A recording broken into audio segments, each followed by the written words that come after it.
Assalamualaikum warahmatullahi wabarakatuh. Bismillahirrahmanirrahim. Kembali lagi bersama kita di channel Rahman Kamal. Di video kali ini kita bakal ngobrol tentang bagaimana sih cara agar naskah kita bisa diterima dan terbit di jurnal bereputasi. Oke, jadi langkahnya tuh cukup mudah dan terdiri dari 3 langkah saja teman-teman. Oke, apa aja? Yuk langsung kita bahas bareng-bareng. Baik, langkah pertama yang perlu kita lakukan adalah menentukan kita mau ngirim ke jurnal yang mana. Karena kalau kita sudah salah alamat, maka kita pasti juga salah tujuan dan potensi untuk ditolak semakin besar. Gimana sih cara untuk mencari jurnal yang tepat sesuai dengan keilmuan kita? Kalian bisa melakukannya dengan mencari jurnal yang sesuai di Sinta Kemendikbud. Jadi kita langsung pergi ke website Sinta Kemendikbud di sinta.kemendikbud.go.id. Lalu kita pergi ke bagian sources, kita pilih jurnal. Di bagian sini kita pilih filter, lalu kita pilih misalkan kita ingin minimal Sinta 3. Jadi kita ambil Sinta 3, Sinta 2 dan Sinta 1. Lalu kalau kita ada pilihan spesifik misalkan agriculture, engineering, art, health, science, economy, humanities, social, education atau religion, kalian bisa banget untuk dipilih. Kita coba ambil di sosial karena kita jurusan komunikasi gitu. Oke. Nah, di sini akan muncul jurnal-jurnal yang sesuai dengan filter pencarian kita. Ada jurnal konstitusi, dia Sinta 1, lalu ada Ahkam jurnal ilmu syariah, dia juga Sinta 1, lalu ada Al-Adalah Sinta 1 juga. Lalu ada Indonesian Journal of Science and Technology juga Sinta 1.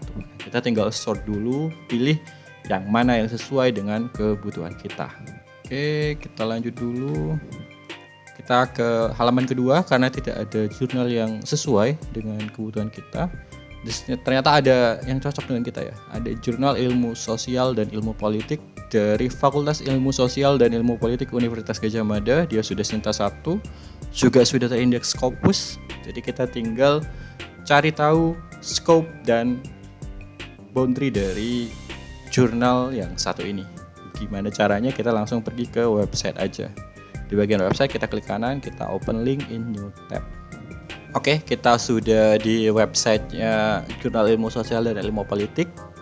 Lalu langkah pertama yang perlu kalian lakukan adalah pergi ke bagian about atau tentang. Jadi kita cari tahu dulu nih, jurnal ini fokusnya apa, terus pembahasan utamanya apa. Di bagian about ini kita pilih focus and scope.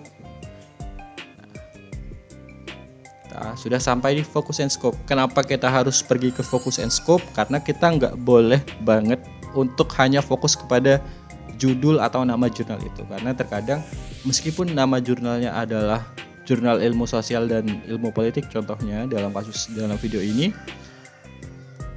mereka terkadang menerima beberapa topik lain yang masih relevan. Contohnya seperti di sini.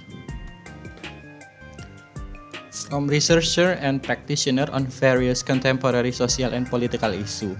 Ada beberapa isu sosial dan politik kontemporer. Contohnya, mereka juga menerima tentang gender politics and identity, tentang politik gender dan identitas. Lalu ada Digital Society and Disruption, disrupsi masyarakat digital. Terus Civil Society Management atau gerakan rakyat sipil, Community Welfare atau kesejahteraan rakyat, Social Development, pengembangan sosial, Citizenship dan Public Management, mereka juga nerima. Terus Public Policy atau kebijakan publik yang bersifat inovatif, International Politics and Security juga nerima. Lalu media, information and literacy, politics, governance, demokrasi, radikalisme, dan terorisme. Jadi kalian pastiin banget kalau kalian sudah nentuin jurnal mana yang ingin kalian tuju, kalian harus pergi ke focus and scope dan pastikan kalau tulisan kalian sesuai dengan fokus dan scope dari jurnal yang ingin kalian tuju seperti itu. Oke, selanjutnya kalau kita sudah oke, kita sudah fix atau kita sudah struck dengan jurnal ini, kita tinggal pergi ke bagian download manuskrip atau template mereka. Biasanya ada di bagian sebelah kanan di sini. Jadi di sini kebetulan ada dua, ada template 1 dan template 2, kita tinggal download aja. Selanjutnya langkah kedua adalah kita harus banget untuk aktif dan komunikatif dengan editor. Kenapa? Karena kalau kita aktif berkomunikasi dan membangun komunikasi dengan editor, maka editor akan melihat kita sebagai penulis atau researcher yang berkomitmen dan tertarik sekali untuk ikut menulis di jurnal mereka. Gimana caranya? Kita kembali lagi ke bagian atas, kita cari yang namanya kontak. Jadi kita cari di bagian kontak, biasanya di sana sudah tersedia alamat dan nomor yang bisa dihubungi dari redaktur jurnal yang ingin kita tuju. Nah, kebetulan di sini ada principal kontak atau email kontak dari ketua redakturnya. Jadi editorial sekretaris redaksi itu ada ini, ada nomor telepon dan juga ada email. Nggak ada WA-nya, tenang teman-teman. Kita nggak harus dapat WA di sini. Yang penting apa? Yang penting kita dapat emailnya. Di bawahnya juga ada WA. It's okay, kalian bisa nge-WA atau ngirim email ke alamat kontak yang tersedia.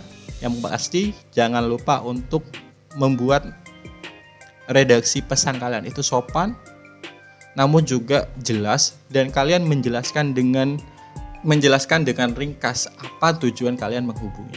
Kalian bisa bertanya tentang kapan sih publikasi jurnal ini akan dilakukan, lalu mungkin juga apakah menerima jalur fast track dan lain-lain kayak gitu. Saya juga akan melampirkan beberapa contoh narasi yang bisa kalian gunakan ketika ingin menghubungi editor ataupun kontak dari jurnal yang ingin kalian tuju.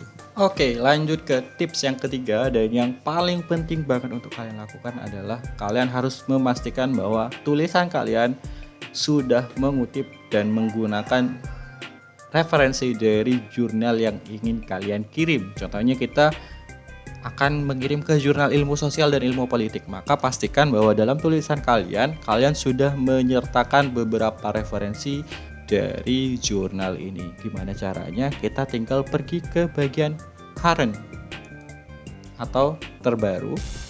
Di bagian current ini akan muncul terbitan terakhir dari jurnal itu. Jadi kalian tinggal nyari jurnal yang sesuai dengan tulisan kalian. Misalkan dalam kasus ini ada 2 tulisan tuh. Yang pertama Emojis in Digital Governance, Empirical Insight from Indonesia Ministry. Lalu yang kedua ada Can Malaysia Move to Tier 1, Analyzing the Current Trends and Case Study of Human Trafficking.